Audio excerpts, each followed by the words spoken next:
ஏசாயா 36ஆம் அதிகாரம். அசீரியாவின் அச்சுறுத்தல். எசேக்கியா அரசனது ஆட்சியின் 14ஆம் ஆண்டில் அசீரியாவின் மன்னன் சனகெர்பு அரண் சூழ்ந்த யூத நகர்கள் அனைத்திற்கும் எதிராக படையெடுத்து வந்து அவற்றை கைப்பற்றினான். பின்பு அசீரிய மன்னன் லாக்கீசிலிருந்து ராப்சாக்கே என்பவனை பெரும்படையுடன் எருசலேமுக்கு எசேக்கியா அரசனிடம் அனுப்பி வைத்தான். அவனும் புறப்பட்டு வந்து வண்ணார்துறை நெடுஞ்சாலை அருகில் இருந்த மேற்கு குளக்கால்வை கரையில் நின்று கொண்டிருந்தான். அப்பொழுது அவனிடம் யூதாவை சார்ந்த அரண்மனை மேற்பார்வையாளரும் இலக்கியாவின் மகனுமான எலியாக்கிம், எழுத்தாளரான செபுனா, பதிவாளரும் ஆசாபின் மகனுமான யோவாகு ஆகியோர் புறப்பட்டு சென்றனர். ராப்சாக்கே அவர்களை நோக்கி, எசேக்கியாவிடம் நீங்கள் சொல்ல வேண்டியது, மாவேந்தர் அசீரிய மன்னர் கூறுவது இதுவே: யாரை நம்பி நீ இப்படி செய்கிறாய்? வெறும் வாய்ப்பேச்சு போர் சூழலுக்கு போர் வலிமைக்கும் ஈடாகும் என்று நீ கருதுகின்றாயா? யாரை நம்பி நீ எனக்கு எதிராய் கிளர்ச்சி செய்தாய்? இதோ முறிந்த நாணற்கோல் போன்ற எகிப்தின் மீது நம்பிக்கை வைத்துள்ளாய். ஒருவன் அதை ஊன்றுகோலாக கொண்டால் அது அவன் கைக்குள் ஊடுருவி சென்று காயப்படுத்தும்.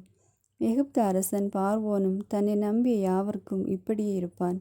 அல்லது எங்கள் கடவுளாகிய ஆண்டவர் மீது நம்பிக்கை வைத்துள்ளோம் என்று நீங்கள் என்னிடம் சொல்வீர்களானால், அக்கடவுளின் வழிபாட்டு மேடைகளையும் பலிபீடங்களையும் இடித்தெறிந்தவன் எசேக்கியா அல்லவா? இந்த ஒரு பலிபீடத்தில் மட்டுமே நீங்கள் வழிபட வேண்டும் என்ற யூதா எருசலேம் மக்களிடம் கூறியவனும் அவன் அல்லவா? இப்பொழுது என் தலைவராகிய அசீரிய அரசனுடன் பேரம் ஒன்று செய்து கொள். நான் உனக்கு 2000 குதிரைகளை தருவேன். ஆனால் அவற்றின் மேல் ஏறி செல்லும் திறனுள்ள வீரர்கள் உன்னிடம் உள்ளனரா? என் தலைவரின் அதிகாரிகளுள் மிக சிறிய தலைவன் ஒருவனை கூட பின்வாங்க செய்ய உன்னால் முடியுமா? இப்படி இருக்க நீ தேர்ப்படைக்காகவும் குதிரை வீரர்களுக்காகவும் எகிப்தை நம்பி இருப்பது ஏன்? மேலும் ஆண்டவரின் விருப்பமின்றியா இந்த நாட்டுக்கு எதிராக வந்து அதை அழிக்கப் போகின்றேன்? ஆண்டவர் என்னிடம், நீ இந்த நாட்டுக்கு எதிராக சென்று அதை அழித்துவிடு என்று கூறியுள்ளார் என்றான். எலியாக்கிம், செபுனா, யோவாகு ஆகியோர் ராப்சாக்கே நோக்கி, உன் பணியாளர்களான எங்களோடு தயை கூர்ந்து அரமேய மொழியில் பேசும். நாங்கள் புரிந்து கொள்வோம். எங்களிடம் யூதா நாட்டு மொழியில் பேசாதீர். சுவர் மேல் இருக்கும் ஆட்கள் கேட்டு கொண்டிருக்கிறார்கள் என்றனர். அதற்கு ராப்சாக்கே, உங்களிடமும் உங்கள் தலைவனிடமும் இந்த வார்த்தைகளை கூறுவதற்காகவா என்னை என் தலைவர் அனுப்பி வைத்துள்ளார்?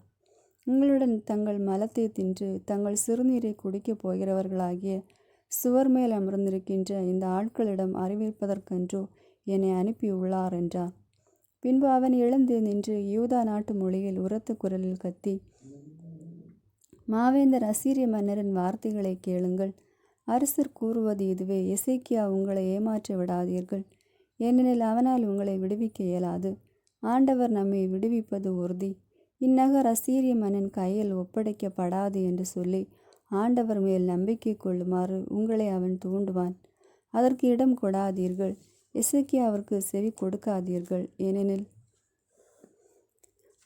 அசீரிய அரசர் கூறுகிறார், என்னுடன் சமாதானம் செய்து கொள்ளுங்கள், என்னிடம் சரணடையுங்கள். அப்போது உங்களில் ஒவ்வொருவனும் தன் திராட்சை தோட்ட கனியையும் அத்திமர பழத்தையும் உண்பான், தன் கிணற்றிலிருந்து நீரை பருகுவான். நான் வந்து உங்கள் நாட்டை போன்ற நாட்டிற்கு தானியமும் திராட்சை ரசமும் மிகுதியாக கிடைப்பதும் உணவுப் பொருளும் திராட்சை தோட்டங்களும் ஏராளமாய் உள்ளதுமான நாட்டிற்கு உங்களை கூட்டி செல்லும் வரை இது நடக்கும். ஆண்டவர் நம்மை விடுவிப்பார் என்று சொல்லி எசேக்கியா உங்களை ஏமாற்றாதவாறு எச்சரிக்கையாக இருங்கள். மக்கள் இனங்களின் தெய்வங்களில் எவரேனும் அசீரிய அரசரின் கையிலிருந்து தன் நாட்டை விடுவித்தது உண்டோ? ஆமாத்தின் தெய்வங்களும் அர்பாத்தின் தெய்வங்களும் எங்கே? செபர்வாயும் தெய்வங்கள் எங்கே? என் கையிலிருந்து அவர்களால் சமாரியாவை விடுவிக்க முடிந்ததா? அந்த நாடுகளின் தெய்வங்கள் அனைத்திலும் ஒன்றாவது என் கையிலிருந்து தன் நாட்டை விடுவித்தது உண்டா? அப்படி இருக்க எருசலேமை என் கையிலிருந்து ஆண்டவரால் விடுவிக்க இயலுமா?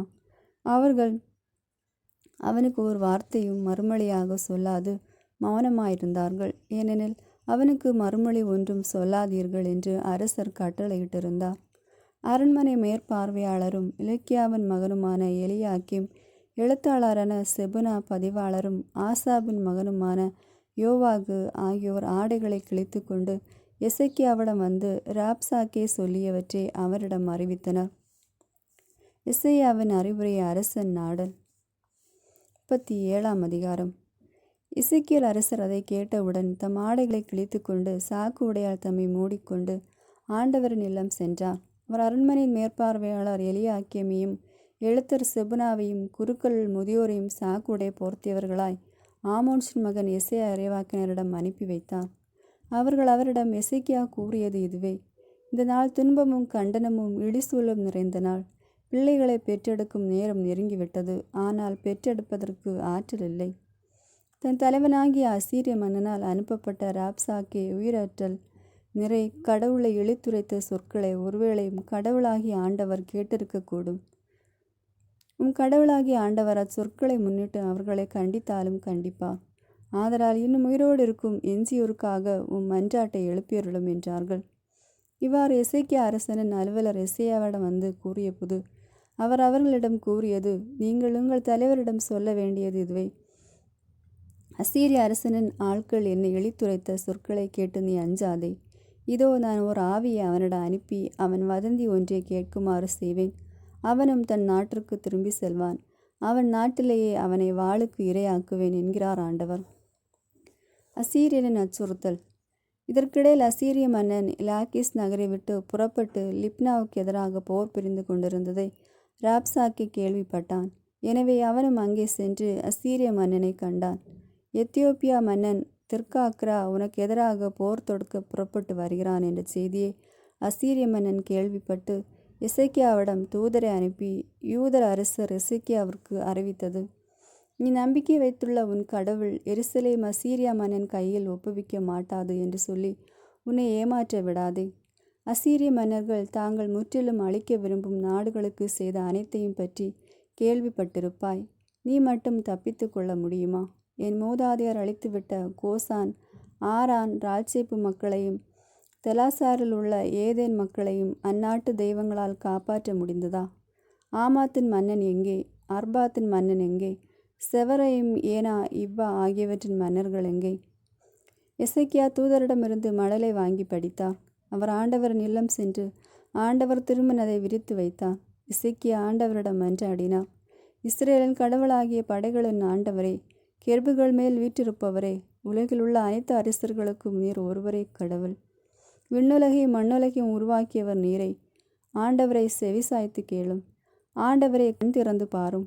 கடவுளை இழித்துரைக்குமாறு சனகெரிபு சொல்லி அனுப்பிய சொற்கள் அனைத்தையும் கேளும்.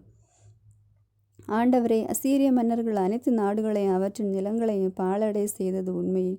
அவற்றின் தெய்வங்களை நெருப்புக்குள் எறிந்தது உண்மையே. ஏனெனில் அவை தெய்வங்கள் அல்ல, மனிதரின் கைவினை பொருட்கள், மரமும் கல்லுமே. எனவேதான் அவற்றை அவர்கள் அழித்தொழித்தனர். ஆகவே எங்கள் கடவுளாகிய ஆண்டவரே, நீர் ஒருவரே ஆண்டவர் என்று உலகின் அரசர்கள் அனைத்தும் அறிந்து கொள்ளுமாறு எங்களை அசீரியனின் கையினின்று விடுவித்தருளும். அரசருக்கு எசேயாவின் செய்தி. அப்போது ஆமோன்சின் மகன் எசேயா எசேக்கியாவுக்கு இவ்வாறு சொல்லி அனுப்பினான்: இஸ்ரேலின் கடவுளாகிய ஆண்டவர் கூறுவது இதுவே: அசீரிய மன்னன் சனகெரிபை முன்னிட்டு நீ என்னை நோக்கி மன்றாடினாய். அவனை குறித்து ஆண்டவர் சொல்லிய வாக்கு இதுவே: கன்னி மகள் சீயோன் உன்னை அவமதித்தது எள்ளி நகையாடுகிறாள். மகள் எருசலேம் உன் பின்னால் நின்று இகழ்ச்சியுடன் தலையசைக்கிறாள். யாரை நீ பழித்தடி துளைத்தாய்? யாருக்கு எதிராய் நீ உன் குரலை உயர்த்தினாய்? யாரை செருக்குடன் நீ உற்று பார்த்தாய்? இஸ்ரேலின் தூயவருக்கு எதிராக அன்றோ? நீ உன் பணியாளர்களை கொண்டு என் தலைவனை பழித்துரைத்து, என் பெரும் தேர்ப்படையுடன் நான் மலை உச்சிகளுக்கும் லெபானின் மலை சரிவுகளுக்கும் ஏறினேன். வானளாவி அதன் கேதுரு மரங்களையும் மிக சிறந்த தேவதாரு மரங்களையும் வெட்டி வீழ்த்தினேன். கடை எல்லையில் உள்ள அதன் உச்சிக்கும் அடர்த்தியான அதன் காட்டுப்பகுதிக்கும் வந்தேன். நான் கிணறு வெட்டி அதன் நீரை பருகினேன். என் காலடியால் எகிப்தின் நீரோடைகள் அனைத்தையும் வற்றி போக செய்தேன் என்று சொன்னாய். நானே தொடக்கத்திலிருந்து முடிவெடுத்து செயல்படுகிறேன் என்று நீ கேள்விப்பட்டதில்லையா? முற்காலம் தொட்டு திட்டமிட்டதை இன்று நான் செயல்படுத்துகிறேன். அதனால்தான் அரண்சூழ் நகர்களை நீ பாழடைந்த மண்மேடுகளாக செய்தாய். அவற்றில் வாழ் மக்கள் ஆற்றல் குன்றி நடுநடுங்கி நாணு குறுகினர். வளர் முன் அனல் காற்றால் கருகிவிடும் வயல்வெளி செடி போன்றும் அருகம்புல் போன்றும் கூரை மேல் வளர்ப்புல் போன்றும் அவர்கள் ஆயினர். நீ இருப்பது, நீ போவது, நீ வருவது, எனக்கு எதிராய் நீ கொந்தளிப்பது அனைத்தையும் நான் அறிவேன். எனக்கு எதிராய் நீ கொந்தளித்தும் செருக்குடன் நீ பேசியதும் என் செவிகளுக்கு எட்டியது. எனவே உன் மூக்கில் என் வளையத்தையும் உன் வாயில் என் கடிவாளத்தையும் மாட்டுவேன். நீ வந்த வழியை உன்னை திருப்பி விடுவேன். இதுவே உனக்கு அடையாளம். தானாய் விழுந்து முளைப்பதை இந்த ஆண்டும் அதிலிருந்து வளர்வதை 2ஆம் ஆண்டும் உண்பாய். 3ஆம் ஆண்டோ விதைத்து அறுவடை செய்வாய். திராட்சை செடி நட்டு அதன் கனிகளை உண்பாய். யூதா வீட்டார்கள் தப்பி பிழைத்த எஞ்சியோர் ஆள வேர்விட்டு மேலே கனி தருவர். ஏனெனில் எஞ்சியோர் எருசலேமிலிருந்தும் தப்பித்தோர் சீயோன் மலையினின்றும் புறப்பட்டு வருவர்.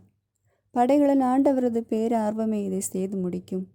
ஆதலால் அசீரிய மன்னனை முன்னிட்டு ஆண்டவர் கூறுவது, அவன் இந்த நகருக்குள் நுழைய மாட்டான், ஓர் அம்பு மெய்ய மாட்டான், அவன் கேடயம் தாங்கி நகர் முன் வர துணிய மாட்டான், அதை முற்றுகையிடவும் மாட்டான். வந்த வழியை அவன் திரும்பி செல்வான், இந்நகருக்குள் அவன் நுழையவே மாட்டான் என்கிறார் ஆண்டவர். என் பொருட்டும் என் ஊழியர் தாவீதின் பொருட்டும் இந்நகரை காத்தருள்வேன், விடுவிப்பேன்.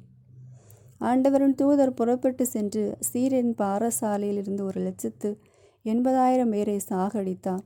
மறுநாள் காலையில் ஏனையோர் விழித்தெழுந்தனர். இதோ எங்கும் பிணங்கள் கண்டனர். உடனே அசீரிய மன்னன் சனகெரிபு அங்கிருந்து திரும்பி நினிவே சென்று தங்கியிருந்தான். ஒரு நாள் அவன் நிஸ்ரோவுக்கு என்னும் தன் தெய்வத்தின் கோவிலில் வழிபாடு செய்து கொண்டிருந்த போது அதிரமிலக்கு சரட்சூர் என்ற அவன் புதல்வர்கள் வாள்முனையில் அவனை கொன்றுவிட்டு அராத்து நாட்டிற்கு தப்பி ஓடினர். அவனுக்கு பின் ஏசர் கத்தோன் என்ற அவன் மகன் ஆட்சி செய்தான். 38ஆம் அதிகாரம். எசேக்கியாவின் நோய் குணமாதல். அந்நாட்களில் எசேக்கியா நோய்வாய்ப்பட்டு சாகும் நிலையில் இருந்தார். ஆமோத்சின் மகனான எசேக்கியா இறைவாக்கினர் அவரை காண வந்து அவரை நோக்கி, ஆண்டவர் கூறுவது இதுவே, நீர் உம் வீட்டு காரியத்தை ஒழுங்குபடுத்தும், ஏனெனில் நீர் சாகப் போகிறீர், பிழைக்க மாட்டீர் என்றார். எசேக்கியா சுவர்புறம் தம் முகத்தை திருப்பிக் கொண்டு ஆண்டவரிடம் மன்றாடி, ஆண்டவரே, நானும் திருமுன் உண்மை வழியில் மாசற்ற மனத்துடன் நடந்து வந்ததையும் உன் பார்வைக்கு நலமானவற்றை செய்ததையும் நினைத்தருளும் என்று கூறி கண்ணீர் சிந்தி தேம்பி தேம்பி அழுதார். அப்போது ஆண்டவரின் வாக்கு எசேயாவுக்கு அருளப்பட்டது. நீ எசேக்கியாவிடம் சென்று கூற வேண்டியது, உன் தந்தை தாவீதின் கடவுளாகிய ஆண்டவர் கூறுவது இதுவே, உன் கண்ணீரை கண்டேன். இதோ நீ வாழும் காலத்தை இன்னும் 15 ஆண்டு மிகுதியாக்குவேன். உன்னையும் இந்த நகரையும் அசீரிய மன்னன் கையினின்று விடுவிப்பேன். இந்த நகரை பாதுகாப்பேன். தாம் கூறிய இந்த வார்த்தையை ஆண்டவர் நிறைவேற்றுவார் என்பதற்கு அவர் உமக்களிக்கும் அடையாளம் இதோ. சாயும் கதிரவனின் நிழல் ஆகாசின் கதிரவ கடிகையில் 10 பாத அளவு பின்னிட செய்வேன். அவ்வாறே சாயும் கதிரவனின் நிழல் அக்கடிகையில் 10 மாத அளவு பின்னிட்டது. யூதா அரசர் எசேக்கியா நோயிற்று நோயினின்று குணமடைந்த பின் தீட்டிய எழுத்தோவியம்.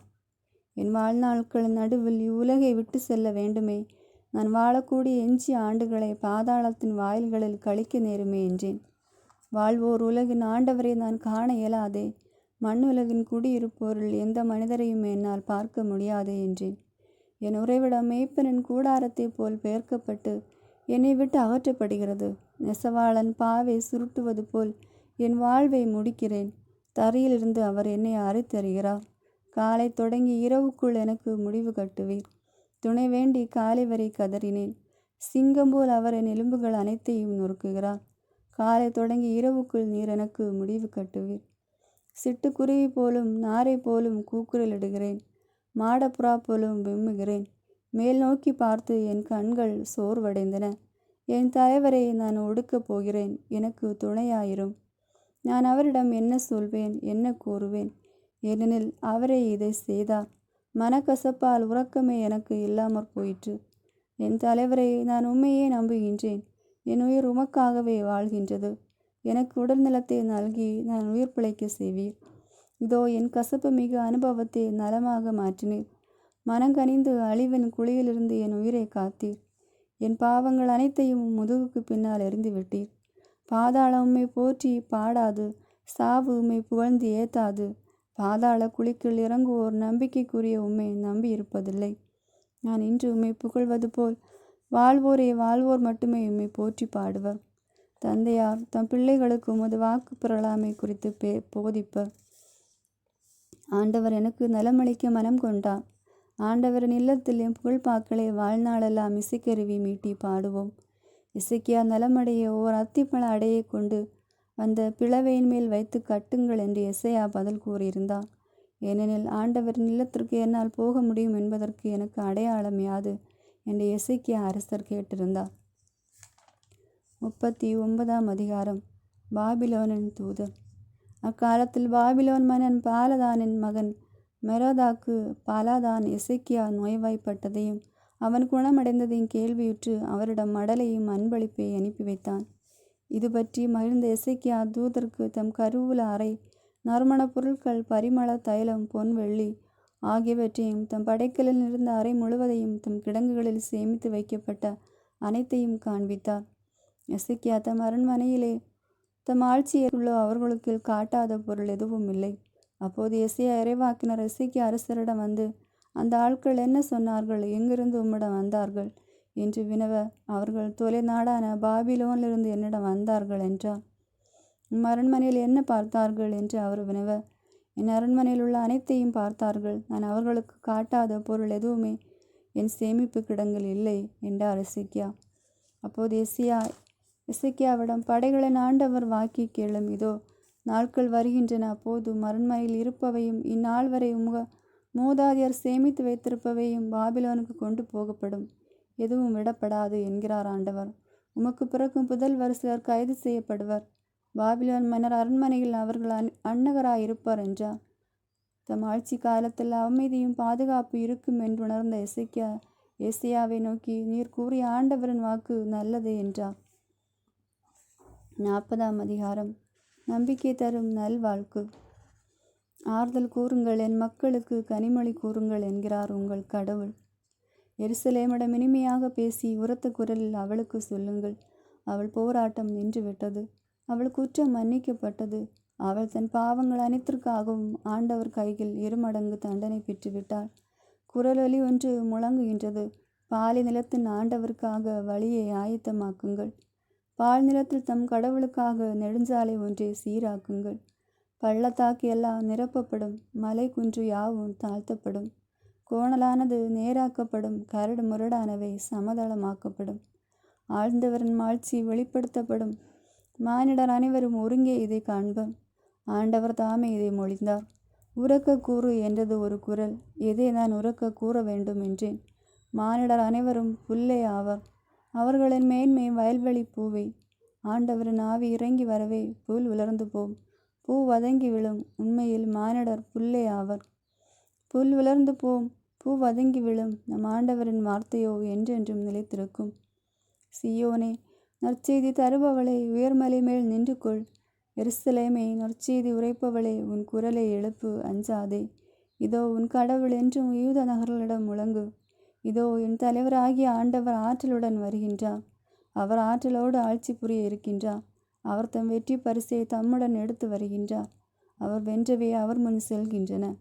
ஆயனைப் போல் தம் மந்தையை அவர் மேய்ப்பார். ஆட்டுக்குட்டிகளை தம் கையால் ஒன்று சேர்ப்பார். அவற்றை தம் தோளில் தூக்கி சுமப்பார். சினையாடுகளை கவனத்துடன் நடத்தி செல்வார். இஸ்ரேலின் ஒப்பற்ற கடவுள். கடல் நீரை தம் உள்ளங்கை அளவால் கணக்கிட்டவர் யார்? வானத்தை சாண அளவால் கணித்திட்டவர் யார்? மண்ணுலகில் புழுதியை மரக்காலால் அளந்தவர் யார்? மலைகளை நிறைகோலாலும் குன்றுகளை தராசாலும் நிறுத்தவர் யார்? ஆண்டவரின் ஆவிக்கு வழிகாட்டியவர் யார்? அவருக்கு அறிவுரையாளனாயிருந்து கற்றுத்தந்தவர் யார்? யாரிடம் அவர் அறிவுரை கேட்டார்? அவருக்கு பயிற்சி அளித்து நீதி நெறியை உணர்த்தியவர் யார்? அவருக்கு அறிவு புகட்டி விவேக நெறியை காட்டியவர் யார்? இதோ வேற்றினத்தார் வாளில் இருக்கும் நீர்த்துளியாகவும் தராசில் ஒட்டிய தூசாகவும் அவரால் கருதப்படுகின்றனர். இதோ தீவுகளை ஓர் அணுவென அவர் தூக்குகின்றார். எரிப்பதற்கு லெபானன் போதாது, எரிபலிக்கு அதன் விலங்குகள் பற்றாது. மக்களினங்கள் யாவும் இல்லாமையாக, ஒன்றும் இல்லாமையாக, வெறுமையாக அவரால் கருதப்படுகின்றன. இறைவனை யாருக்கு ஒப்பிடுவீர்கள்? எந்த சாயலை அவருக்கு நிகராக கொள்வீர்கள்? சிலை வடிவத்தையா அதை சிற்பி வார்க்கிறான்? பொற்கொல்லன் அதை பொன்னால் வேய்கிறான். வெள்ளி சங்கிலிகளை அதற்கென அமைக்கிறான். இத்தகைய நேர்ச்சியை நிறைவேற்ற இயலறியா அவன் உழுந்து போக மரத்தை தேர்ந்து கொள்கிறான். அசைக்க முடியா சிலை ஒன்றை நிறுவ அவன் கைவினைந்தனை தேடுகின்றான். உங்களுக்கு தெரியாதா? நீங்கள் கேள்விப்படவில்லையா? தொடக்கத்திலிருந்தே உங்களுக்கு அறிவிக்கப்படவில்லையா? மண்ணுலகின் அடித்தளங்கள் இடைப்பட்டது பற்றி நீங்கள் அறிந்து கொள்ளவில்லையா? உலகின் விதானத்தின் மீது வீற்றிருப்பவர் அவரே. மண்ணில் வாழ்வோர் வெட்டுக்கிளி போல்வர். வான்வெளியை திரைச்சீலை என விரித்து குடியிருக்கும் கூடாரம் போல் அதை அமைப்பவரும் அவரே. ஆள்வோரை வீழ்த்துபவர் அவரே. மண்ணுலகின் தலைவர்களை ஒன்றுமில்லாது ஆக்குபவர் அவரே.